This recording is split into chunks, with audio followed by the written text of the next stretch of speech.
ખેરાલુ દેસાઈવાડામાં નીલકંઠ મહાદેવ ચોરા ખાતે ભાજપનું બુથ સમિતિ કાર્યાલય સંમેલન યોજાયું। ખેરાલુ ધારાસભ્ય સરદારભાઈ ચૌધરીના અધ્યક્ષસ્થાને મોડી સાંજે કાર્યક્રમ યોજાયો।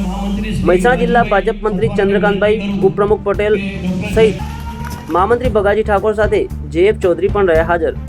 ધારાસભ્ય સહિત મહેમાનો અને ઉમેદવારો અને પૂર્વ આગેવાનોનું સ્ટેજ પર ભાજપનો ખેસ પહેરાવી સન્માન કરવામાં આવ્યું। મહામંત્રી મહેશ પટેલે મુસ્લિમ સમાજના લોકોને પણ ભાજપને મતો આપ્યા છે અને સરકારની સ્કીમો અને વિકાસના કાર્યો થકી ભાજપના ઉમેદવારો માટે મત માંગ્યા હતા। પૂર્વ પ્રમુખ ગેમરભાઈ પટેલે કહ્યું, ઉમેદવારોની પેનલમાં કોઈ સાથે દગો ન રમે કે ખોટી અફવાઓથી દૂર રહે।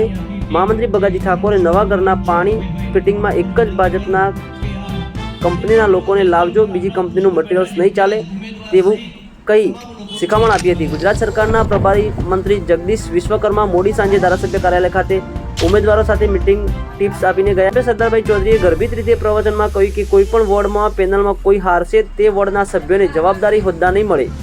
સરદારભાઈ ચૌધરીએ ખેરાલુના વિકાસને હજુ વેગવંતો કરવાની નેમ વ્યક્ત કરી હતી। પૂર્વ પ્રમુખ હેમંત શુક્લાએ ખેરાલુમાં વિકાસના કામો ગણાવી તમામ મંદિરોમાં કરેલા કામોના ચિતાર આપ્યો હતો। મહેસાણાથી ભાજપના આગેવાનો સહિત શહેર ભાજપ પ્રમુખ આકાશ ગોસ્વામી સહિત પ્રભારી થાનસી ચૌહાણ, રામભક્ત પવનભાઈ ચૌધરી સહિત સ્થાનિક આગેવાનો ઉપસ્થિત રહ્યા હતા।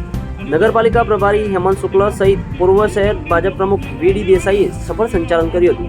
ઓનલાઈન ટીવીની સુરેશ ઠાકોરથી ફારૂક મેમણ, ખેરાલુ।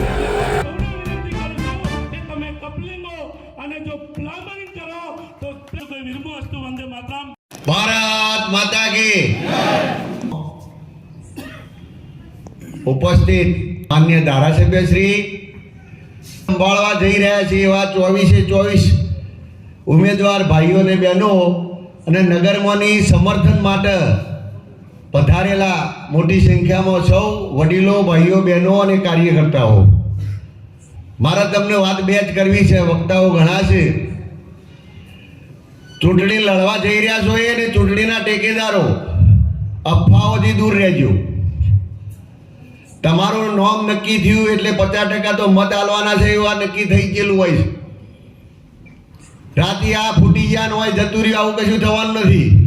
તમે 24 જીતવાના છો, પણ પેનલ ના કાપતા, પેનલ તું પેનલ હેડાડજો ને કે જો આ મને અમારો હરીફા છે ને મારો હરીફા છે તો તમે અંદરો અંદર કાપાકૂપ કરશો તો હારશો અને પછી દોષ દેશો મતદારોનો।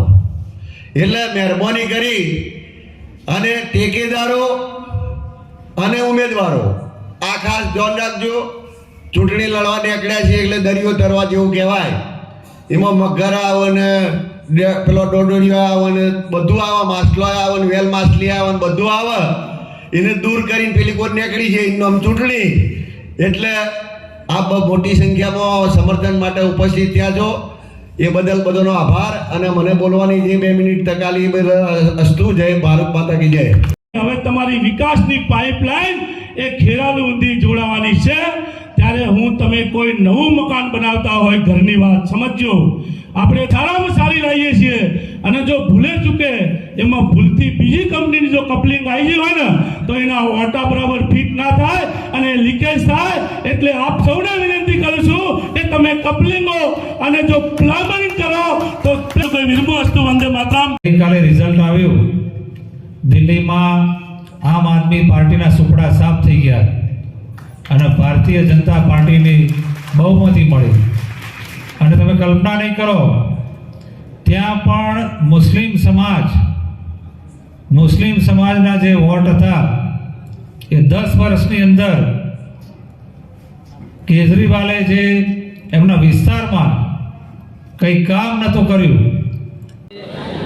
ખેરાલુ નગરપાલિકાની ચૂંટણી આવી રહી છે ત્યારે આખા શહેરની બધા જ ઉમેદવારોનો અહીંયા પરિચય સાથે મિટિંગ કરવામાં આવી અને આ નરેન્દ્રભાઈ આ જ વિસ્તારના છે, દેશના યશસ્વી વડાપ્રધાન, વિશ્વિક નેતાના માર્ગદર્શન તળે અને લોકપ્રિયતાની સાથે લઈ અને